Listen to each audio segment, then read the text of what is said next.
What is up, everyone? We are live.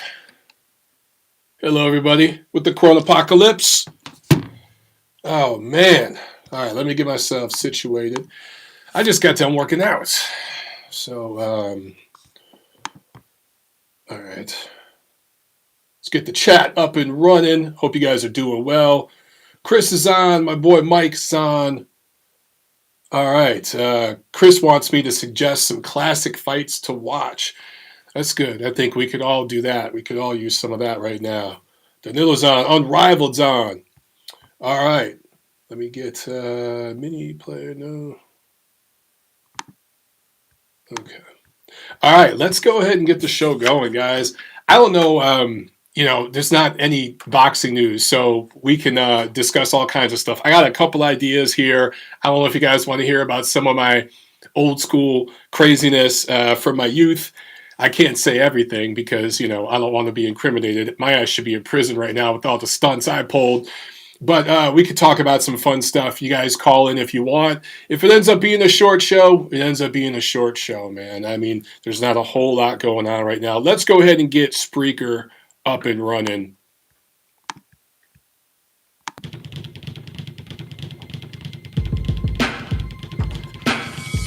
Hello, fight fans. Welcome back to episode number 214 of the Neutral Corner Boxing Podcast. I am your host, Michael Montero. And let's see, we're about a week into quarantine, but it feels like it's been a month. I know a lot of us are going stir crazy. Let's stay positive during this crazy time. There's so much polarization and negativity out there, and of course, tragedy. I mean, thousands, actually millions of lives are being affected right now. So let's all stay positive, man. Not a whole lot going on in the boxing world, but we do have a few things to discuss. Canelo Golovkin 3 appears to be on. Target date is September 12th. Of course, nothing's official right now. We can't make anything official with the COVID-19 pandemic, but I've been telling you guys forever, the third fight's going to happen. A lot of you fanagers out there, particularly those of you who wanted the zone to fail, you kept saying, oh man, there's no way Canelo Golovkin 3 is going to happen. Well, guess what? It's going to happen probably later this year. So I'll talk a little bit about that in a second. And there's not a whole lot to talk about other than that in the boxing world. So just postponements and an unfortunate death. Roger Mayweather dies at the age of 58. That was last week. I don't want to spend too much time talking about that. I know that he wasn't a perfect guy, and there were issues with him outside the ring, of course, but he is a big member of the boxing community, obviously, and Floyd Mayweather, that family has been having a tough time lately. So our thoughts are with the Mayweather family as Roger Mayweather dies at the age of 58. Man, my throat's scratchy. A lot of pollen in the air here in the southeast. I'm in Atlanta now, and everything's starting to bloom, man. So all that pollen's in the air, and I've been out there running. I did a 6-mile run Saturday. Oh, it just messed me up. But it's actually raining today, and that's helping out. Anyway, yeah. So that's just, you guys probably don't give a shit, but, there's nothing else to talk about. So anyway, I saw a lot of people tweeting about past jobs that they worked. So I thought it might be fun to talk a little bit about some of my past jobs, including the stuff I got fired for, because I was an idiot. I'm still half an idiot, but I was an idiot when I was younger.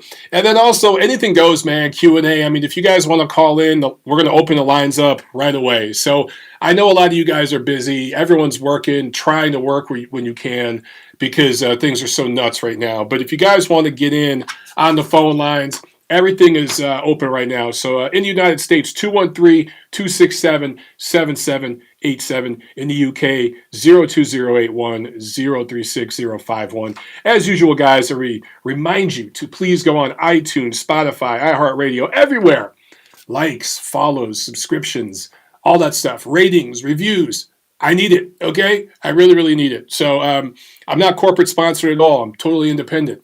And doing that and also telling the truth and not playing any side of this thing, basically pissing everybody off all the time, that means I'm going to remain an independent operator. So I depend on you guys to get the word out there. I talked about Roger Mayweather passing. Dubois versus Joyce, that's been postponed probably till July 11th. That's still at the O2. Lomachenko Lopez postponed probably till the fall. And of course, Fury Wilder, that's not happening in July. It was never happening in July. That's actually going to happen probably in October. All right, that's all I can really say. Guys, so last week, particularly over the weekend, I was chatting with some people, whether over the phone, and then when it became difficult to speak because of all the pollen in the air, just over text, over email, I talked with several promoters, a couple managers, a couple fighters, a couple trainers, even a network individual, just trying to get information about what's going on. So NSAC, the Nevada Commission, is having a meeting. I believe it's Wednesday, but it's this week. I can't remember exactly what day. I think it's Wednesday though.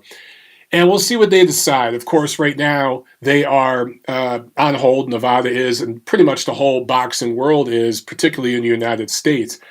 I'm expecting Nevada's, I don't know what to call it. It's not a suspension, but like shutdown. Let's call it a shutdown. I'm expecting that Nevada shutdown to continue. And what I'm hearing from people in the know, and you guys should know this, okay? Everyone I've talked to, they've been on the phone nonstop. Promoters, managers, they're all talking to the commission people, to any government officials they know. Because remember, the commissions are a function of the state government. So these guys are talking to everybody they can and trying to get inside scoop. I know that several commissions really want to get going right now, particularly California. This is killing California. Andy Foster, who runs that commission, he's a former fighter himself. If it were up to him, he'd be fighting. They'd be doing fights right now. But he's beholden to Sacramento, the capital, and what they decide there. And the guy running that state is a moron. I don't care what side of the street you're on politically. No one likes the guy. But he's doing the right thing right now, the guy running the state, by shutting everything down. So if it were up to Andy Foster, there'd be fights going April 1st. But he can't do that. So several commissions want to get going. They're a part of the government. They have to listen to what their state local officials are telling them to do. But what I'm hearing is this, okay? And of course, none of this is set in stone. We still don't know what the hell is going to happen. It seems things are changing by the day. But the latest and greatest I know, the inside scoop I can give you, a lot of what I discussed with some folks last weekend, was off the record. But here's what I can tell you guys on the record. The plans right now are to bring back smaller club level shows over the summer. Okay, so some of the recent shows that were canceled, ESPN had a show with Shakur Stevenson, PBC had a show in Oxon Hill, Maryland. All that stuff was canceled, right? That level show here in the United States, that's going to come back, at least right now, the tentative plan. That's going to come back in the summer, probably July. Okay, June, July, August, somewhere in there. No big fights, no pay-per-view fights, not coming over the summer. It's going to be those smaller club level shows, because if the pandemic comes back, if the virus has a comeback or whatever, those are easier shows to cancel and or move to a studio. You can move that stuff to a controlled space and still do the fight, or if you have to, you can cancel it altogether. That doesn't break the bank. But big fights, I'm talking Lomachenko Lopez, I'm talking Wilder Fury 3, I'm talking the comeback of Errol Spence, Leo Santa Cruz and Gervonta Davis, those sorts of fights not happening in the summer. The earliest, and I mean the earliest, you guys are going to get those level of fights probably are in September. And unfortunately, because of the way this is all stacking up, September, October, November, December, you're going to get several pay-per-views, okay? The whole pay-per-view lineup, which would have been stretched out over the whole year, that's going to be pushed back to the very end of the year. These promoters want to have 2 or 3 months to promote those sort of matchups. So you're going to have to push that back toward the fourth quarter, maybe the very end of the third quarter, before you start seeing those sorts of matchups, at least here in the United States. Now, if shit really hits the fan, man, I'm losing my voice. If shit really hits the fan, then it's always possible that there's a different contingency plan and they take some of these fights overseas. or they take them to studios. But what they would like to do these fights where they can actually have a crowd. You think of Vegas, you think of, let's say, Canelo Golovkin. They want to do that Mexican Independence Day weekend. They want that where they can sell tickets. They depend not just on that's going to be on the zone. So they need the zone subscriptions, but they also need ticket sales, right? That's a huge, huge thing. And of course, all the hospitality service that goes in with the Vegas fights. People buy alcohol, people buy food, people get hotels. All that is a part of it. So they want to be able to have crowds at these fights. They don't just want to be able to show everyone on TV. So that's what's going on right now, guys. So we'll see, man. I asked you guys on Twitter to drop some questions, and a couple of you did. So let me get to a couple of these questions real quick. From Jack Alter, and of course, Jack, it's going to be a question about Golovkin because that's his favorite fighter. So Jack asked, who would have won Carl Froch versus Triple G a few years ago if it happened? I think G might have stopped the mighty Carl Froch. Okay, so Jack, I don't think that Golovkin would have stopped Carl Froch. There's nothing I've seen from Golovkin punching up at much bigger men. Remember, Carl Froch was a natural, legit 168. Taller, longer than Golovkin, always showed a good chin, never was hurt by anyone. I think that Golovkin would win a decision. I think he'd decision him, and it'd be fairly decisive. I think it'd be, 7 rounds to 5, 8 rounds to 4, somewhere in there. Golovkin just, particularly in his prime. Michael Mendiola on the chat says, Froch did get hurt and dropped by George Groves. Good shout, Mendiola. Good shot, Paisan. Yeah, I forgot about that. But again, George Groves, naturally bigger guy than Golovkin. I don't know. It's possible Golovkin could hurt him to the body or something, but my money would have been on Golovkin by decision and pretty decisive. Like I said, I'd probably go 8 rounds of 4, 116, 112. It's possible maybe he drops him at one point, the way he dropped Derevianchenko, the way he dropped Jacobs. So maybe it's a 116, 111. But I would definitely favor a prime Golovkin to pretty clearly competitive fight, but clearly beat Mr. Carl the Cobra Froch. And then Clint Divold asked, prime Rocky Marciano versus Michael Spinks over 15 rounds. Who you got? Wow, that is a tough one, man, because let me tell you, obviously what we know about Spinks, he started at 68, I think, fought for a while. I mean, the bulk of his work was at 175, light heavyweight, and then he moves up in weight. So first of all, let's decide what weight is this going to be contested at. For Marciano, I mean, he weighed, 185, whatever, in his fights, but those were same-day weigh-ins, right? And he was not at all trying to cut weight. I mean, they listed him at 5'10", but he was really 5'9". I think in the modern era, Marciano would be a super middleweight. Seriously, a lot of people say, I'd be a light heavyweight. That's where he'd settle. He'd settle at cruiserweight eventually. But as a prospect, I think he would have been a super middleweight.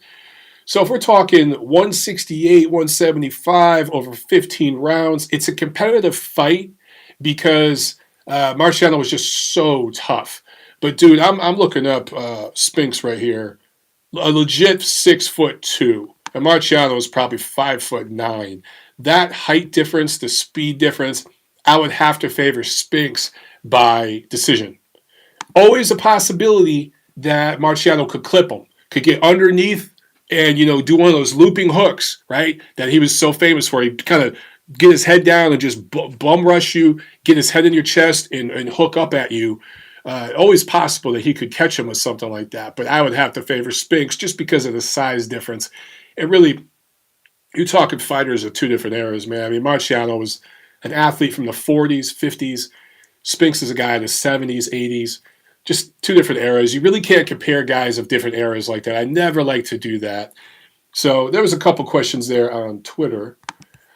Also, I thought it'd be fun. I see some of you guys in the chat that I'm coughing and stuff. I do not have the COVID, okay? You don't have to worry. I do not have the COVID. I have pollen.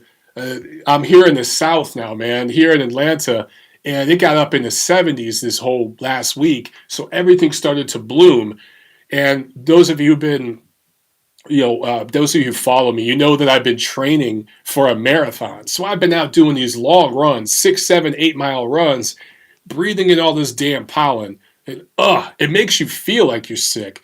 But yeah, I took my temperature and everything, and everything's totally normal. My throat just sounds funny because I'm breathing the pollen. I do not have the COVID. You guys can relax. Super chat from D3440. He asked, thank you so much, D, by the way. He asked, who can you see right now KOing or stopping Triple G? That's a good question, bro. Look, I remember like 4 or 5 years ago during Triple G's prime when I was there to see that run there in Los Angeles to see all that. I remember people asking me, will this guy ever lose? Is he ever going to lose? And I'm like, yeah, he's going to lose. He's going to lose fights. And guess what? At some point, he's going to get stopped. And people thought I was crazy for saying that. But if you just look at his style, and it really depends on who he fights. If he sticks to the deal he has with the zone right now, he's got 4 more fights, okay? And he's supposed to fight his mandatory next. That should be a pretty easy fight for him. But if he goes up against Canelo again, I really think that fight's going the distance. I think Canelo and Golovkin probably go the distance 99 times out of 100 when they fight. But it's always possible, particularly north of 160 pounds, that somebody catches Golovkin just right. Look, I thought Derevyanchenko hurt him to the body in that last fight. Now, he wasn't healthy. He was sick. I think he had the flu, right? So he wasn't 100%. But Derevyanchenko hurt him to the body, and you can see it. Now, Golovkin's a tough mofo, and he fought through it and closed the show, and I thought he clearly won that fight. It was close, but he clearly won.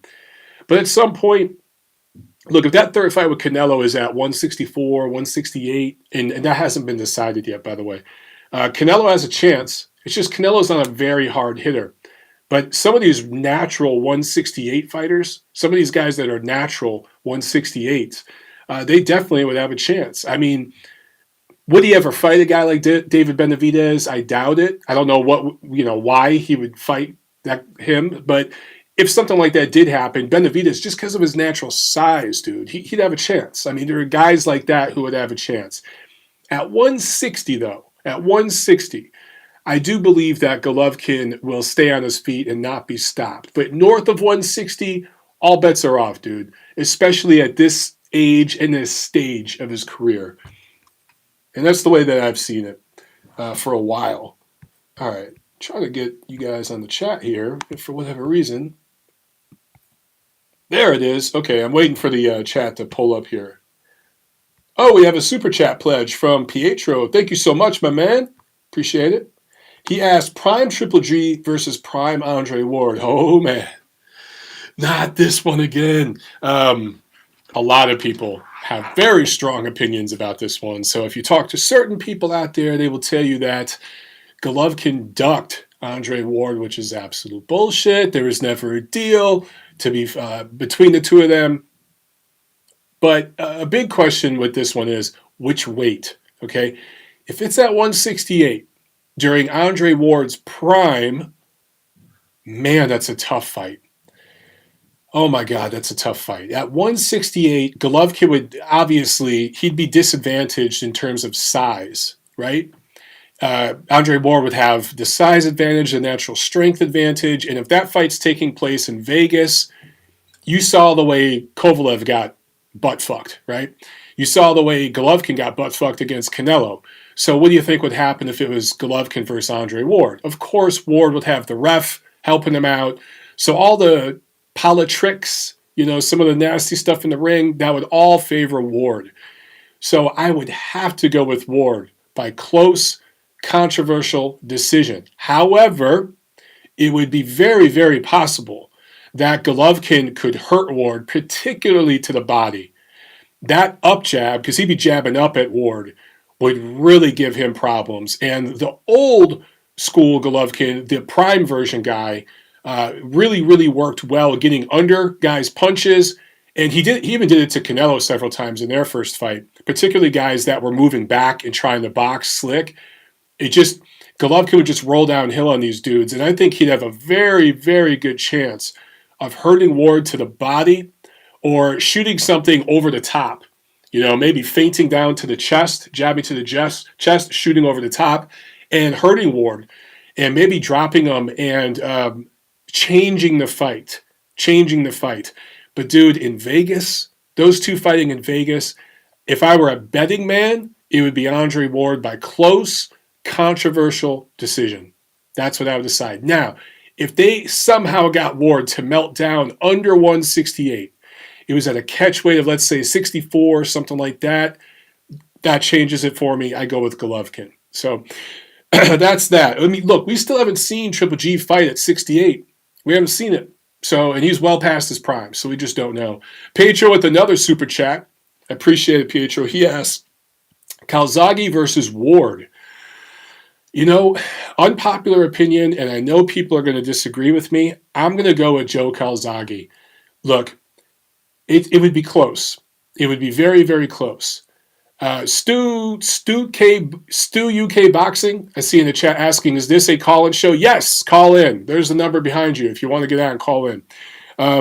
But Joe Calzaghe, more athletic than Andre Ward, faster, and I do think he had every bit the mean streak that Andre had in him, kind of that nasty mean streak. When you dropped Joe Calzaghe, he got pissed. When you hurt him, he got pissed. So judging would be a huge factor. Officiating would be a huge factor. But all things considered, man, I just think Joe's work rate would beat out Andre Ward in a close, controversial decision. And that one might go, hey, is it in Vegas? Is it in New York? Or is it in the UK? That might change everything. But I'm telling you, those guys it'd be a really close competitive fight. But is there anybody that Ward fought that was anything like Joe Calzaghe in terms of the work rate, the speed, the athleticism? Calzaghe is so underrated here in the United States, and I don't understand why. I really, really don't. You can make an argument, well, who did Calzaghe fight that was like Andre Ward? Well, I'll give you a name. How about Bernard Hopkins? Not exactly the same, okay? But there are similarities between Andre Ward and Bernard Hopkins. Now, keep in mind, Hopkins was past his best. Yes, I get it. Hopkins dropped Calzaghe. I get it. That was Calzaghe's first fight at 175 and his first fight outside the UK. He didn't take no 2 tune-up fights before going to the championship like Andre Ward did against Sergey Kovalev. Calzaghe went right into the lion's den, and he beat Hopkins, and that win for him is aging better and better and better. And I still think that the referee in that fight, I believe it was Joe Cortez, kind of bailed Hopkins out a little bit late in that fight. So, yeah, man, I'm going to go with Calzaghe over Ward, and I know that's going to be an unpopular opinion, but hey, it is what it is. Let's see. Oh, Gail Falkenthal with a mythical matchup. So let's throw some ladies in the mix. Ann Wolfe versus Claressa Shields. How does it go down? Ann Wolfe destroys Claressa Shields. Claressa Shields wins a round or two early boxing, and then late, I think Wolfe catches up to her, hurts her, and I think stops her. Yeah, I'm saying it. Ann Wolfe messes up Claressa Shields. Yep, I'm putting it out there. Oh, we got a call here. Let's go to 447. You're on TNC. Go. Hey, Mike. Lawrence here. How you doing? Good. How are you? Yeah, good. Calling from London again. Couple things. I managed to get around to listening to your most recent podcast with the guys and your rant on the heavyweight division and you know, Tyson Fury gate, etc. I had a couple of thoughts. Oh, quickly on Carl Froch before I forget. He also got dropped by Jermaine Taylor early in their fight. Oh, yeah, that's right. Good shout, man. I think he's got great recovery powers, but his defense gets him checked at times. So there is always that possibility. But yeah, quickly on the heavyweight division, I think everyone needs to pump the brakes a little bit on calling Tyson Fury the bona fide best in the division, because he hasn't proven it in the ring yet. And I think just allowing him to get away with those 2 wins, or maybe, you know, an AJ fight, I think he has to do more. He has to clean out the division. There's Usyk, there's There's even Dillian White. There's a whole bunch of other heavyweights to work through in order to be like, yeah, that's definitely the man. It took Vladimir Klitschko many years. It took Lennox Lewis many years. And I think we're just jumping the gun and assuming he'd beat everybody on the basis of 2 really good nights. No, I completely agree with you. And just going with the last 2 or 3 years, okay? Just, I look at what took place before 2017 a little differently, but his 2 fights with Deontay Wilder, because of what happened with Anthony Joshua and everything, I have no issue calling Tyson Fury the legitimate heavyweight champion of the world right now. I have no issue calling him the top guy. But I completely agree with you that he hasn't cleaned out the division yet. He hasn't done what... Oh, Tiffany just brought me some water. Thank you, Tiffany. Love you. He hasn't accomplished anything close to what Vladimir Klitschko did, Lennox Lewis, guys like that who owned the division.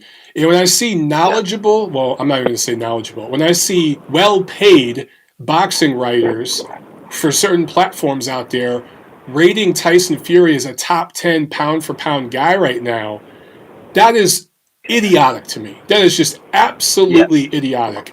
I think clearly Fury is the top heavyweight, but you don't rate a heavyweight on a pound-for-pound list until he has dominated for years and proven himself to be just light years above the rest of the opposition in the heavyweight division, and Fury hasn't done that. Yeah, I make a distinction. I think Fury would beat all of those guys, but I don't think he's done it yet. So I don't even say I think he's clearly the number one guy, because you have to prove that in the ring. And the eye test might say one thing, but when on fight night, he could get caught by a Dillian White, for example, and then suddenly we're like, oh, we knew all along he wasn't really that great, and he's sloppy, and all the criticisms come because all the praise comes too quick. And in a way, it encourages fighters just to wait for that big fight rather than cleaning out the division. But on the point I just wanted to make quickly, Kawanaki had me thinking, if that's how you say his name, he had me thinking that we should probably be rating fighters on performances a little higher and less on wins. So the other person that came to mind was Derek Chisora. There's also Carlos Takam, who have proven in losses that they've got quality despite, ending up being on the wrong side of the or even worse, getting knocked out. And I feel like they've earned, being competitive with a top guy is probably a better symbol of where you should be ranked in the division than knocking out people who are ranked number 20, number 25. I completely agree. I wanted to know your thoughts on that. I completely agree, and I like Carlos Takam. I think he's a good quality heavyweight, perennial contender type, the kind of guy that you saw in the 80s, the 90s, where you had a bunch of those guys, right? Now there's only a handful of them, like you mentioned. It's Takam, it's Derek Chisora. On any given night, those guys could upset the world. Seriously, they really could. The one difference with Takam, he's been busted up and worn down a little bit. 4 years ago, he was, to me, like right there in the top 10. But now, he's a little chinny. Everything's broken down, the punch resistance, and that's just what happens. But anytime those guys fight, I'm watching. And for the prospects coming up now, those are the guys they have to fight to get to the next level. Exactly, yeah, agreed. But yeah, that's all from me, Mike. Have a great show again, of course. Thanks for taking the call. All right, thanks a lot, man. That's fun. Yeah. All right, let's get to a couple more calls here. 317. You're on the show. Go. Do you know who this is? It's your boy Jack Alter. Oh, is it Jack? Okay. What's up, Jack? I was just wondering to see if you remembered what number this was. All right, so no, dude, there's so many numbers here, and it's hard to tell the UK from the USA numbers because it just comes in. There's no dashes on my software; it's just numbers. So it's really, it's hard to tell. Yeah. So I just got back from doing a little workout, so I kind of missed a little bit of the podcast, I wanted to say some stuff about Canelo Triple G too. You didn't. I wouldn't be like. You didn't already talk about it, did you? About you said Canelo Triple G 2. Did you mean 3? Oh, did I say 2? I meant 3. Yeah. Go ahead, man. I talked about it a little bit, but go ahead. All right, so, man, I've been seeing so many people saying like Triple G's done, and I'm telling you, man, Derevyanchenko and Canelo, their style. People were saying, oh, we lost to Derevyanchenko.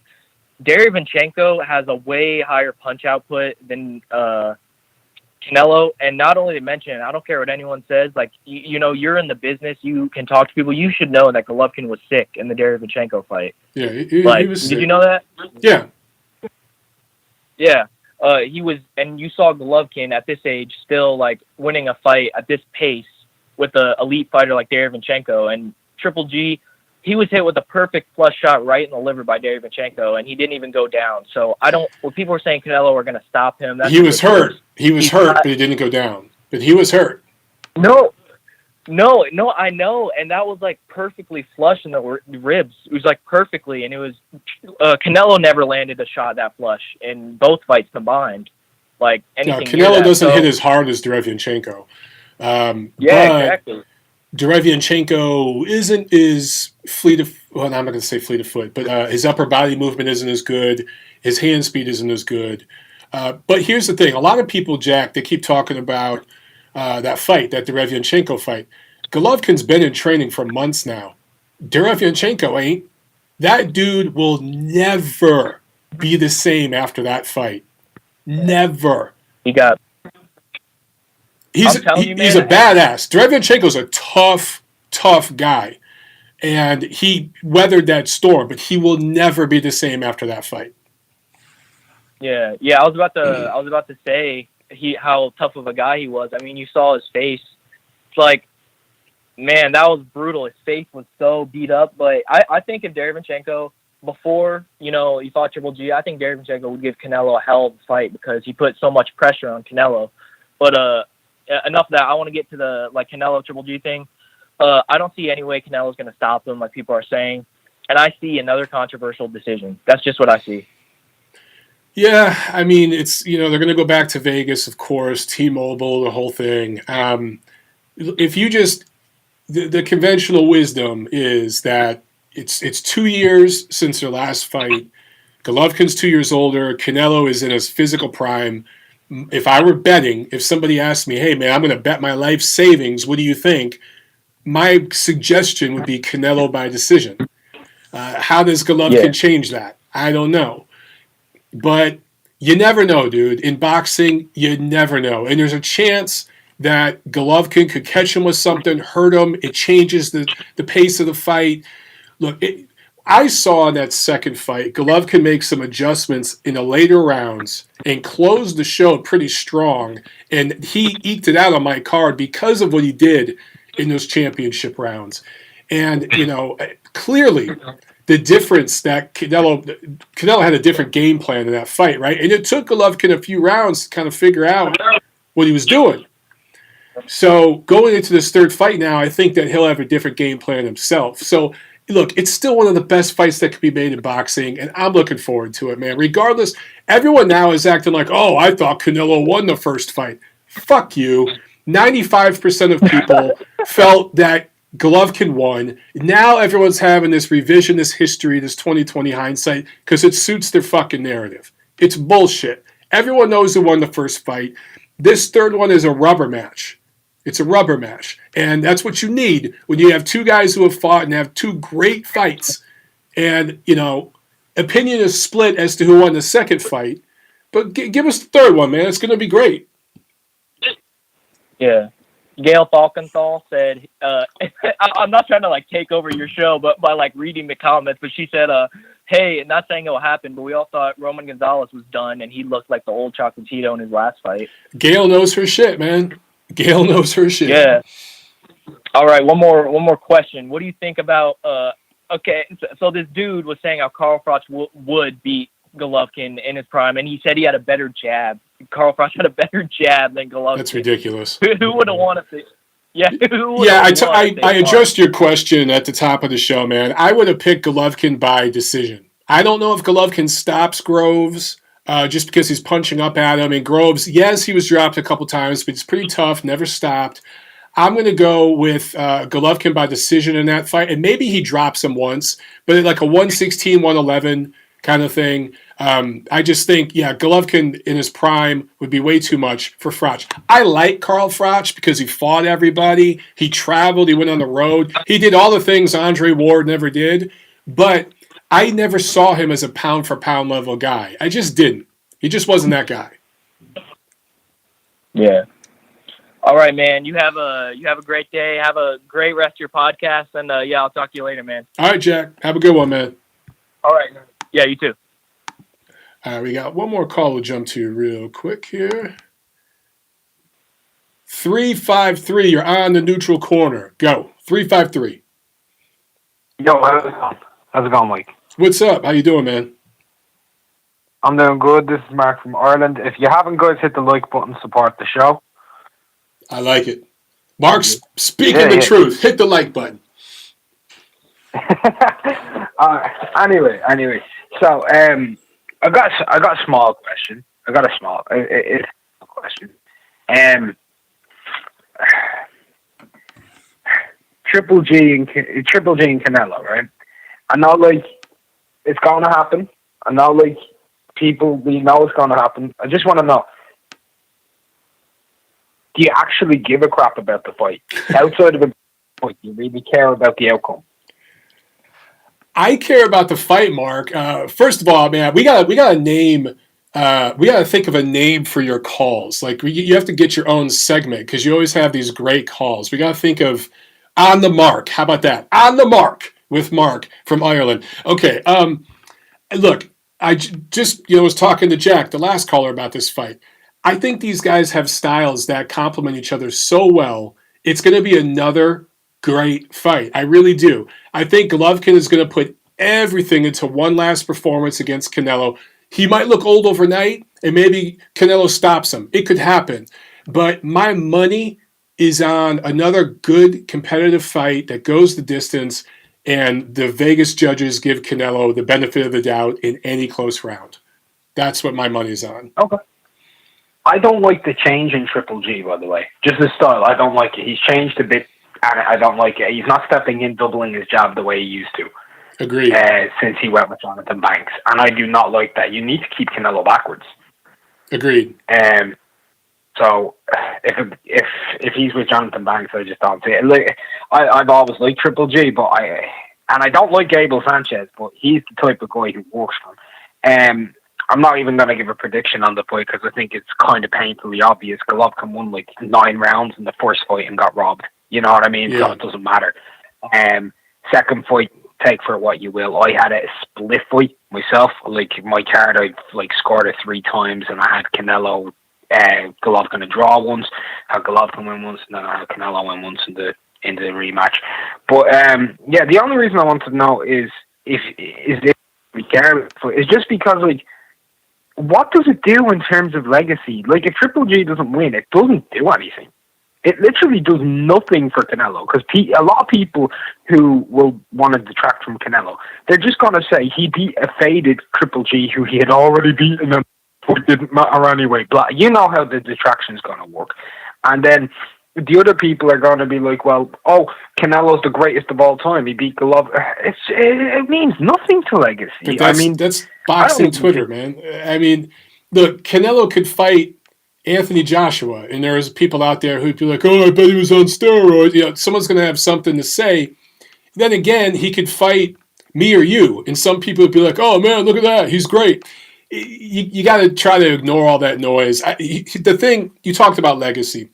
For Golovkin, I can tell you, okay, because I know that camp pretty well. I can't say a whole lot on the record, but you already know this. You know the obvious. He feels he got fucked by the system in more than one way during this entire fiasco with Canelo. Mm-hmm. And he's going to get his guarantee regardless of who the hell he fights. He could fight anybody, he's going to get his guarantee. He's a partner now with DAZN. That's part of the reason why he fought Derevyanchenko sick. He felt pressured to do that fight because he's not just a fighter for them. He has a promotional partnership with them. So he has plans to work with DAZN years after he's retired, right? He really, really wants another crack at Canelo. He really wants that fight again. He's wanted it the whole time. Canelo and his people are like, fuck it, take it or leave it. That's the way they look at it. So in terms of legacy, yeah, for Golovkin, it means plenty. For Canelo, he's already kind of halfway moved on in his mind. And who knows, dude, maybe that will give some kind of psychological edge to Golovkin. Maybe Canelo is half checked out on it. Who knows? I don't think so, but who knows?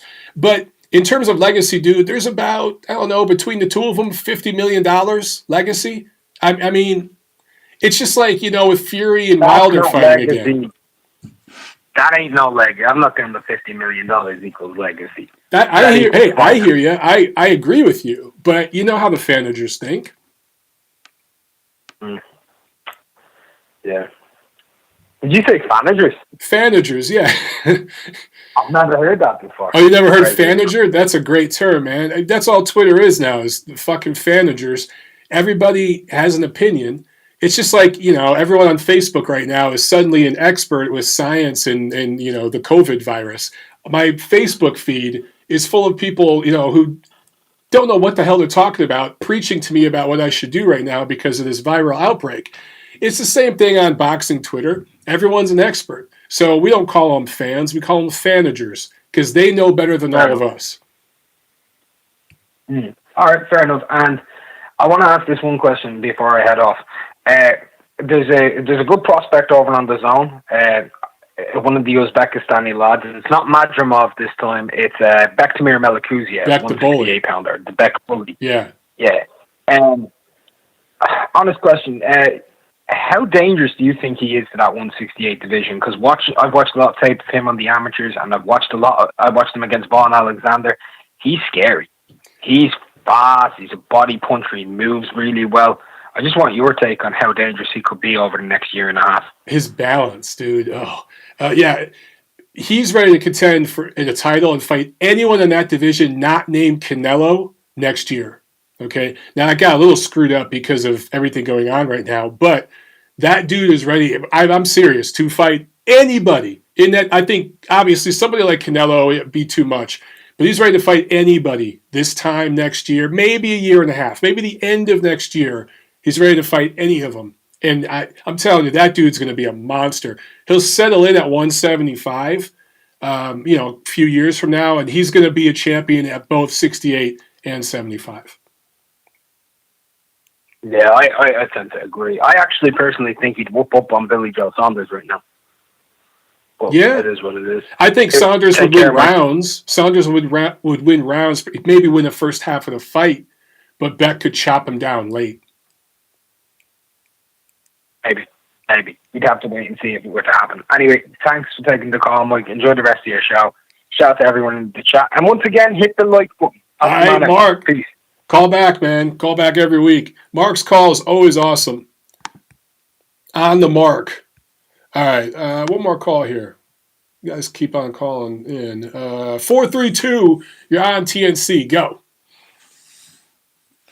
Hi, Mike. Can you hear me? Yes, I can. What's up?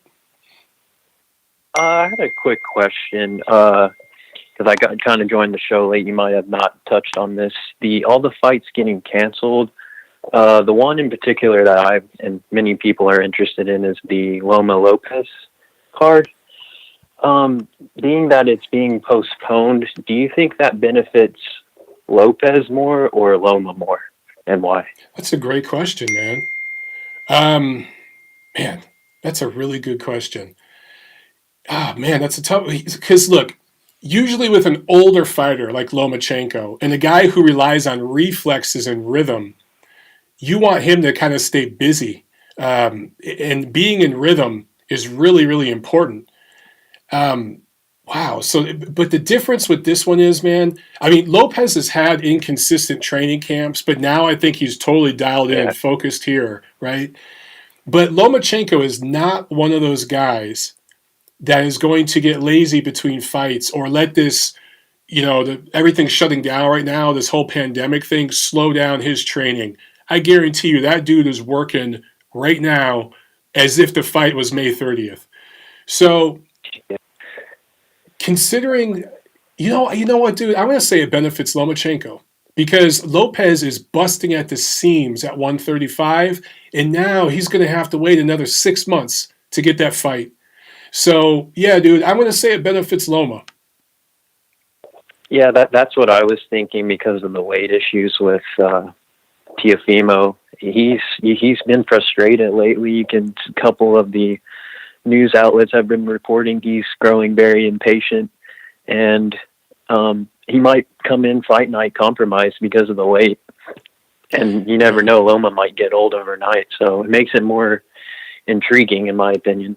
Yeah, I tweeted about this like a week or so ago. Maybe it was last week. It just, with the shutdown, everything feels like it's been a month already. But I was tweeting something, I'm paraphrasing, but with all these postponements and everyone's training camp and rhythm getting all messed up, we're going to get some upsets over the second half of this year. There's going to be some Ruiz-Joshua type shit going down at the second half of this year because everyone's out of rhythm, and you got to be active in this sport, man. It depends on your style, obviously, but those types of fighters that are relying on reflexes and rhythm and everything, it's going to hurt them. So I really think we're going to get a couple of big upsets later this year because of this stuff. That, and maybe some fighters might not be able to make weight with all the time off. Absolutely. So, yeah. Well, that was my question, Mike. Thank you for taking it. Love the show. All right. Thanks a lot, man. I appreciate it. Have a good one. All right. You too. Bye. I thought it might be fun to show you guys what I'm reading right now. I'm doing the 75 hard program. You guys look up the hashtag 75 hard. It's 75 straight days, 2 workouts a day. You read 10 pages of a book every day. It's by Andy Frisella, who is an entrepreneur, owns several companies, but his biggest company is First Form, which they do like nutrition and stuff like that. But as part of that program, and I'm on day 57 today, by the way, I'm reading Jordan Peterson's 12 Rules for Life. I highly recommend this book. It's very wordy, and this dude he's a smart guy. He uses a lot of really big words. I'm having to consult my dictionary just to get through most of the chapters, but good stuff in there. Really, really good stuff in there. And then after that, what I have lined up is I want to give a shout out to Michael Johnston. He just wrote a book, a boxing-based book called Fight, Kid. It's fight, comma, kid, exclamation point. Fight, kid. And he wanted me to check it out. So he was kind enough to send me a copy. And I'm going to check out this book next, and I'll give it a review right here on the show. But just wanted to give you a shout out, dude. I want to check out this book. And guys, if you ever do anything artistic like that, and you want me to check out what you're doing, I know Pietro on the chat here, he sent me one of his shirts. He makes awesome, awesome boxing t-shirts. Guys, if you want me to plug your stuff, send it to me. I'll check it out. If it's good, if it's legit, I'll give you a great plug here on my show and on my Twitter, all my socials. So yeah, I am a whore. Go ahead and send me your stuff and I'll check it out. Seriously.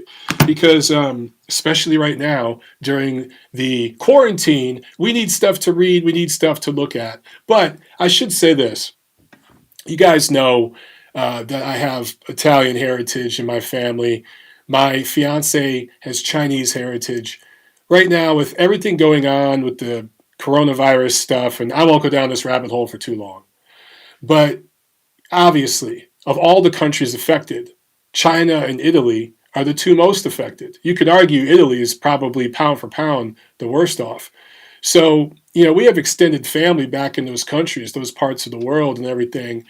And it's tough. It's tough to talk to friends and family and hear about some of the things going on over there. And I caught myself earlier today, I had to go work out in my garage. And, it's cold and rainy outside. I'm like, God damn it, I just want to go to the gym. I want to go to the damn gym. And I was pissed off and feeling sorry for myself for a minute. And I thought, first world problem bullshit, Mike. Your ancestors back in Italy and your fiance's ancestors back in China are really going through some difficult times. And when people think of China, they think Shanghai, Beijing, Guangzhou, cities like that. Glamorous, big cities. When they think of Italy, they think of, all the glamorous fashion and all that stuff. The reality is, outside of those regions, Italy's a third world country. China's a third world country. Why do you think so many Chinese people and so many Italians came here? My dad would always say, Italy is Mexico with better food. When you go to South Italy, it's Mexico with better food, just in terms of the government corruption, the third world country status. It's true. So I just had to kind of slap myself in the ass, just remind myself, it's not that fucking bad. We have to stay at home. Yeah, but it could be a hell of a lot worse. So try to just keep, look, I don't want to get preachy, but just I had to get preachy with myself today, and I thought I would just share that with you guys. Just try to remember that, man, in other parts of the world, there's a lot of people going through some serious shit. And for me and my fiance, it hits close to our heart because it's affecting our ancestors. It's not just affecting our people here, but it's affecting our people back there. So anyway, I just wanted to get that out, man. Okay. Past jobs I've worked, and I can't talk too much about, I don't even know if you guys want to hear about this shit. It might bore you to death. But my first job, my first official job, let me just say, when I was a teenager, even before I was a teenager, I did a lot of scamming. I was a little scamming shithead, seriously. I had all these scams going. So I'm going to talk about one of them. Some of them I can't talk about because I could probably still get in trouble. But one of them is me and my boys, the Arnone brothers. My best friends growing up were the Arnone brothers. And my mom, who worked at an Italian restaurant called Vinny's, which just so happened to be owned and run by the mafia boss of East Detroit. I'm not going to talk about what his name is. It wasn't the boss. He was a captain. Him and his wife owned this restaurant. My mom worked there. One of the other servers there was my mom's best friend, and she had 4 boys, and those boys were my best friend. Well, the oldest one, and then all his brothers would tag along. So me and the Arnone boys, we would go up to up in Detroit. We have Meijer, which is kind of like, I don't know, like a Walmart kind of thing. Meijer is the name of it, and we would steal shit. We would just run little hustles where we'd steal a big thing back in the day. Right now, a lot of you younger guys you won't know about this, man, but back in the day, like late 80s, early 90s, baseball cards and shit was huge. Sports cards was huge. It was this big thing, and everyone was hustling. And believe me, LCN, La Cosa Nostra, was in on this because it was a big moneymaker. It sounds funny, but I'm telling you the truth. We would steal a ton of cards, cases of these cards, and we would go to these trade shows. There was this joint called Gibraltar Trade Center, and you had to be 18 to get it was a flea market. And I'm telling you, the thing was mobbed up like a motherfucker. The mob guys were there running, stolen shit out of there constantly. And me and the Arnone boys were like 12. And we want to get a booth. Well, you got to be 18 to get a booth, right? And it costs like $200 or whatever. And we would just tell a guy, I'd slip him like an extra 100. Imagine this, I'm a fucking 12-year-old. I'd slip an extra 100. And I'd be like, hey, my dad's in the car. He's out there looking at the horses, like gambling, we say the horses. He's out there looking at the horses. He doesn't want to fucking deal with this. He wants us to set up the booth. Here's some extra cash if you look the other way. Oh, yeah, whatever. So us 12-year-olds are setting up a booth at the trade center, selling all this stolen shit, selling all these sports cards, all this stuff, memorabilia, and people would come up, and I could tell which guys were like kind of knew what we were doing, and those were the guys, that it was just like, hey, you go to another table, But then there was like what do we call them, marks, where you just dudes walk up and you would just know, like, okay, right here. We'd sell everything to those guys because they believe our dad was in the car. They're not going to ask any questions, whatever. Occasionally, a security guard comes over asking questions. Hey, man, take a pack of these, the new tops baseball cards are out here, man. Have a pack, shit like that, right? Then we got a scanner where you could actually scan the packs of cards. We pull out the good ones, reseal it. I even had a thing where the cards back then, the packs, were so easy to open and repackage that I got really good at opening this shit up, pulling out the good cards, sealing them back up. I became an expert at that. And we would sell packs and cases of shit cards. And I could offer the best prices. And people would come up and they'd be like, this stupid kid is selling these packs for 50% off. This guy over here is asking $5 a pack. This kid's asking $3 a pack. He must just be a fucking idiot. And people would be like, where's your dad? I'd be, oh, he's in the parking lot. Shit here. And they just, we made so much money. And we were like 12, 13-year-old kids running these little hustles. And it amped up from there as we got older. I can't talk about some of the stuff we did when we were older. But we were doing little scams like that way before I ever had a straight job, right? Hold on. I got a Super Chat pledge from JM0. Thank you so much, man. He says, I grew up in the Clem too, Mike. Used to go to Gibraltar Trade Center every weekend to buy basketball cards. My friends used to steal liquor from Meyer. Yes, dude. Oh, man, it was so great. Memories. Yeah, up there in the supermarket, you could get liquor or whatever. Here in Atlanta, you have to go to a special store to get liquor. It's the weirdest thing ever, man. But yeah, dude. And then, of course, you know about this, bro. You go up to Windsor, you could drink at 19 and shit. Yeah, man. So Mount Clemens, kind of a blue collar. I don't know, what would you call it, JM? Just a blue collar area. Northeast Detroit. I'm just trying to think of where it would be. Northeast Detroit of the metro. And that's where I grew up. But yeah, dude, we were doing scams like that. Anyway, my first official job was Little Caesars inside a Kmart. There would be these Kmarts where there'd be like a Little Caesars inside the Kmart. And that's where I worked. And I ended up, one of my cousins worked there with me, and we did all kinds of crazy shit. I can't even tell you some of the nasty shit motherfuckers would do to food. That is where I learned, do not fuck with people who are serving you food, okay? Don't do that. If you're ordering food from a restaurant, I don't care if it's low-end fast food or the high-end stuff, just be nice to the people because they can really mess you up with some of the shit they do to the food, okay? I saw all kinds of shit. My next job was Pizza Hut. I got fired from Pizza Hut because here's how smart me and my friends are. My cousin, who got fired from Little Caesars, so I left, and he went to Pizza Hut. He got me in at Pizza Hut. The boss told us we had to throw away the tomatoes. There were these old tomatoes, boxes of them, right? They over-ordered. So they had boxes of these old tomatoes. So he's like, go take them out to the dumpster. Okay, cool. Well, of course, me and my cousin, we're fucking idiots. So we decided to have a tomato fight in the parking lot right next to the dumpster. So there's security cameras watching us. There's customers watching us, broad daylight, hurling tomatoes at each other, fucking fighting with tomatoes, right? It just so happens, my cousin just so happened to be standing in front of my boss's car. So every time I missed him, the tomatoes are pelting my boss's car. I'm denting the shit out of his car with these tomatoes because I'm hurling them hard as I can.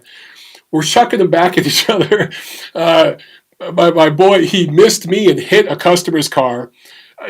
So yeah, long story short, that was like our third day at Pizza Hut. I lasted not even a full week at Pizza Hut.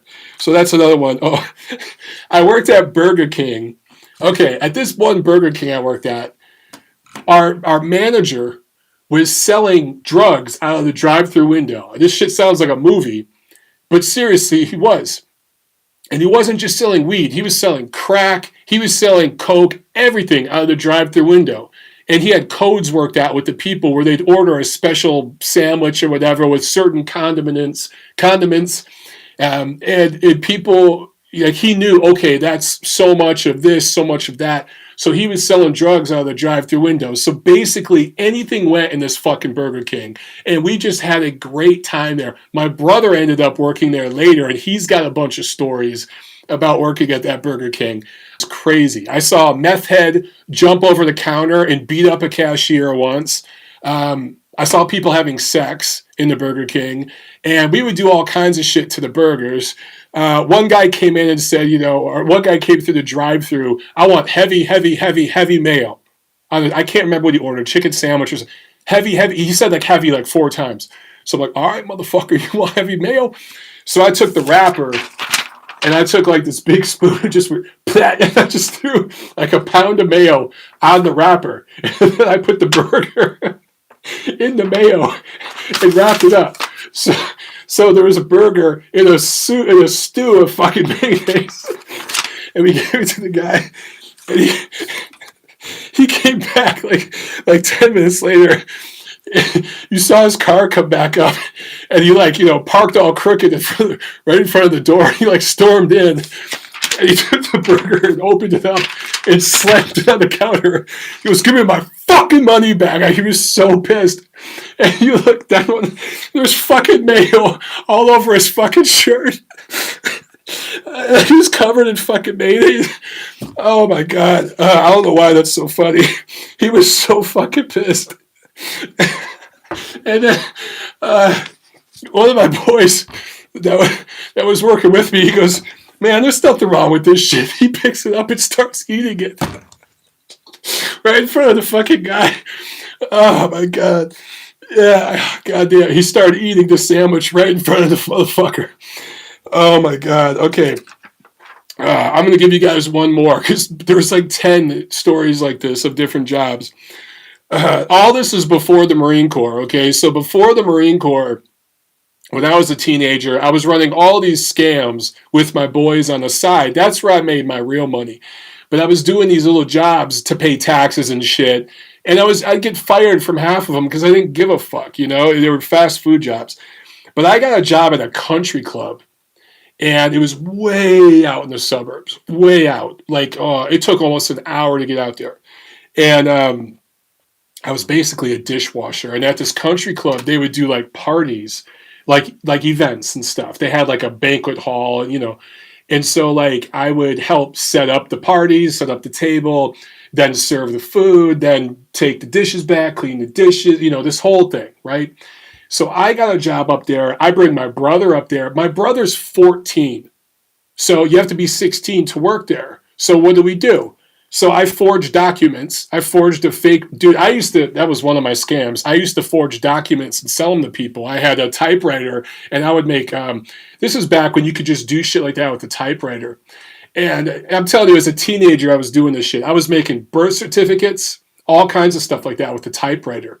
And I had friends of friends, family members that worked in some of these city offices and state government offices that would give me the blank piece of paper, and then you could notarize the stuff. You just get the stamp. Anyway, so I rigged my brother's paperwork to say he was 16. He was really fucking 14. So he gets an official job at this country club.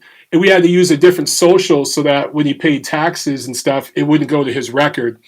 So they were going to get him eventually anyway. But we all got fired. I'll get to that. But so it's me there. It's my brother. It's 2 of my cousins and an uncle. So we're all in this country club. And everyone there hated us because it was all these rich, hoity-toity people. And then you get these, these guineas, these dagos, coming in there. And we were the lowbrow, jerk-offs. They just didn't like us. We didn't like them either. And we did all kinds of crazy shit there. I could tell you, so many stories during those parties where we'd be breaking shit down. And some of the stuff we do afterwards, we had a blast. But I'll just tell you how we got fired. So we had to put back the chairs. We were breaking down a party one time, and we had to put back the chairs. And we got in a fight with the chairs. We'd throw shit at each other and fight like that all the time. So we had to put all these chairs away in this big storage room where there was a huge storage freezer. And I can't think of how to describe it, but the wall of this freezer was like that silver freezer material. It was, nice. And this freezer probably cost 20, 30 grand. It was a walk-in freezer where all their meats were and all this stuff. And we had to stack the chairs on the side of that, right beside it. That's where it went. And we just decided, because we were a little drunk, to throw the chairs at each other. So we're hurling plastic fold-up chairs at each other. And of course, not all of them would land, or you'd block it and toss it to the side. We're grabbing each other and slamming each other into the wall. And we dented the shit out of this huge freezer. I'm probably underestimating it. I mean, I wonder if it cost 50 grand or something. We destroyed this freezer because we're throwing shit into it. And then, of course, we were picking up glasses and hurling glasses at each other. We smashed a ton of glasses. So we did all that. We were having a great fucking time. Well, the idiots we didn't realize, someone's going to see this and know we did it because we broke everything down. And of course, my boss, the next day, we go in there and he has a meeting and he goes, guys, I have to fire you. And he showed us what we did and we were like, oh shit. Guess we got guess we went a little too far. But we got the last laugh. My cousin Ricky, he had like a 78 Camaro, huge engine on it, you know what I'm saying? Like souped up. I think it was rear wheel drive. And when we were leaving, because we got fired, they didn't even pay us. Because they were like, do you know how much money you owe us for the fucking freezer? So they withhold our last paycheck. They didn't even give it to us. They just canned all of us on the spot. We got my cousin's Camaro, and we drove out on the golf course and just did a bunch of donuts in the golf course and drove off. So, yeah, that's some of the old school pranks and hijinks I used to get into. And I got more stories. For like 3 months, I sold ADT security systems door to door. Let me just tell you, sometimes people answer the door and crazy shit happens. They let you in the house and all kinds of craziness happens, okay? There were some ladies that were housewives that were bored, and I was a young, strapping male. I didn't sell them an ADT security system, but I sure had a good time. I got all kinds of stories with that one too, but I should quit while I'm ahead. I've already incriminated myself way too much. All right, guys. So look, obviously, there's not much to talk about. So I'll tell you guys a little bit about my life. I do not mind sharing this stuff. I fully admit I was an absolute fucking delinquent when I was younger, but I figured it all out. I'm doing pretty well now, right? All right, guys. Let's see here. Let me get the outro music playing. There we go. Outro music. Oh, Super Chat pledge from John Uden. Thank you so much. He says, money will be tight for many fans after Corona. Do you think, or have you asked Jim Boone if promoters reel back ticket pricing to reflect that? Great question, John. And I talked to several promoters this weekend, and yes, they're discussing that already. It will be done. I don't know how it's going to affect streaming services, though. Like DAZN and stuff, they're going to have to get creative and think of something. But yes, with ticket prices and stuff, that's absolutely being taken into consideration. All right, guys, remember, share this video, share the podcast, get the word out, and we'll do it again next Monday. I'll see you at the fights.